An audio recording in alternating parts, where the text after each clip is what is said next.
Sesudah itu Daud memukul kalah orang Filistin dan menundukkan mereka. Lalu Daud mengambil kendali pemerintahan atas ibu kota dari tangan orang Filistin. Dan ia memukul kalah orang Moab. Lalu sambil menyuruh mereka berbaring di tanah, ia mengukur tempat mereka dengan tali. Diukurnya 2 kali panjang tali itu untuk mematikan dan 1 tali penuh untuk membiarkan hidup. Maka orang Moab takluk kepada Daud dan harus mempersembahkan upeti. Selanjutnya Daud memukul kalah Hadadeser bin Rehob, Raja Zoba, ketika ia pergi memulihkan kekuasaannya pada sungai Efrat.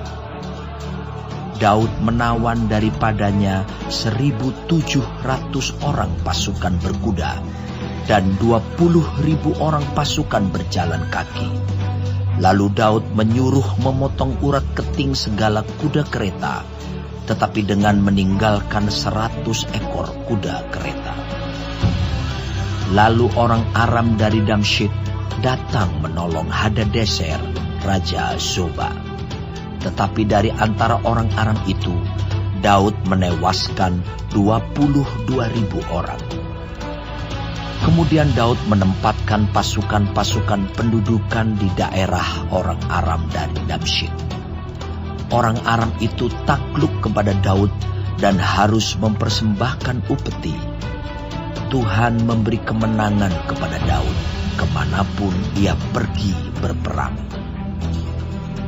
Sesudah itu Daud mengangkut perisai-perisai emas yang dipakai oleh anak buah Hadadeser, lalu membawanya ke Yerusalem. Dan dari Betah dan dari Berotai, yaitu kota-kotanya Hadadeser, Raja Daud mengangkut amat banyak tembaga.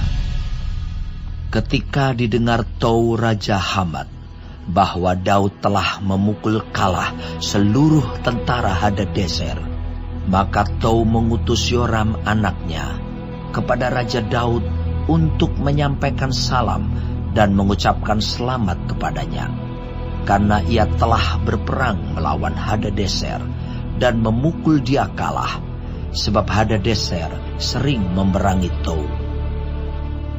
Dan Yoram membawa barang-barang perak, emas, dan tembaga. Juga barang-barang ini dikhususkan Raja Daud bagi Tuhan, bersama-sama perak dan emas yang berasal dari segala bangsa yang ditaklukkannya, yakni perak dan emas dari orang Aram, dari orang Moab, dari Bani Ammon, dari orang Filistin, dari orang Amalek, dan dari jarahan yang dirampas dari Hadadeser bin Rehob, Raja Zoba. Demikianlah Daud mendapat nama, dan ketika ia pulang, ia menewaskan 18.000 orang Edom di lembah Asin. Lalu ia menempatkan pasukan-pasukan pendudukan di Edom. Di seluruh Edom ditempatkannya pasukan-pasukan pendudukan, sehingga seluruh Edom diperbudak oleh Daud. Tuhan memberi kemenangan kepada Daud kemanapun ia pergi berperang. Demikianlah Daud telah memerintah atas seluruh Israel dan menegakkan keadilan dan kebenaran bagi seluruh bangsanya. Yoab anak Seruya menjadi panglima, Yosafat bin Ahilud menjadi bendahara negara, Zadok bin Ahitub dan Ahimelech bin Abiatar menjadi imam, Seraya menjadi panitera negara, Benaya bin Yoyada menjadi panglima orang Kreti dan orang Pleti, dan anak-anak Daud menjadi imam.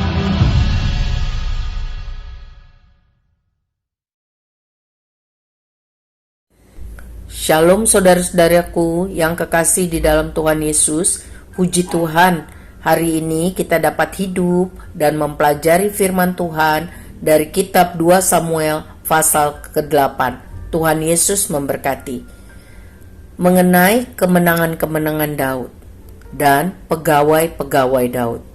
Tuhan memberikan kemenangan-kemenangan yang besar, yang spektakuler kepada Daud, kemanapun ia pergi berperang. 2 kali kalimat itu ditulis dalam perikop ini.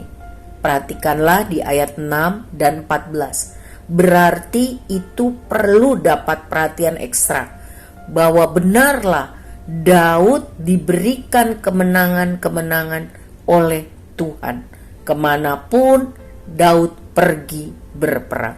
Jadi karena Tuhan. Lalu Daud melaksanakan pemerintahannya atas seluruh Israel dicatat dengan adil dan benar.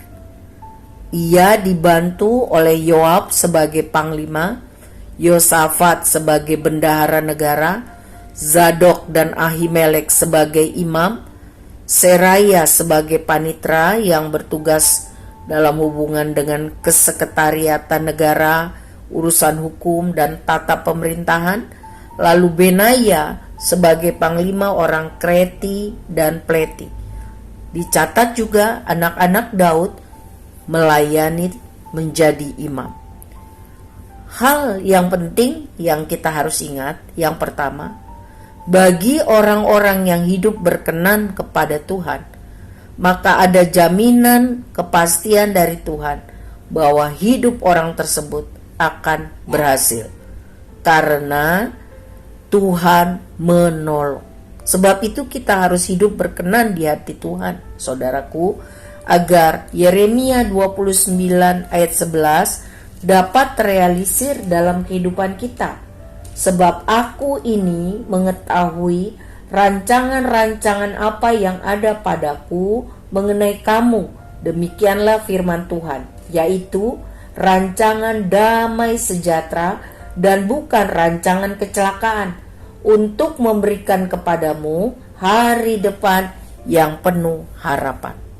Yang kedua, berkat Tuhan seharusnya membuat kita lebih menghargai, lebih menghormati, lebih mengutamakan Tuhan dalam kehidupan. Yang ketiga, kita harus melaksanakan tugas tanggung jawab kita dengan benar, dengan adil, dengan kualitas kerja yang terbaik, seperti untuk Tuhan. Kiranya Tuhan menolong kita dapat melakukan firman Tuhan ini. Amin.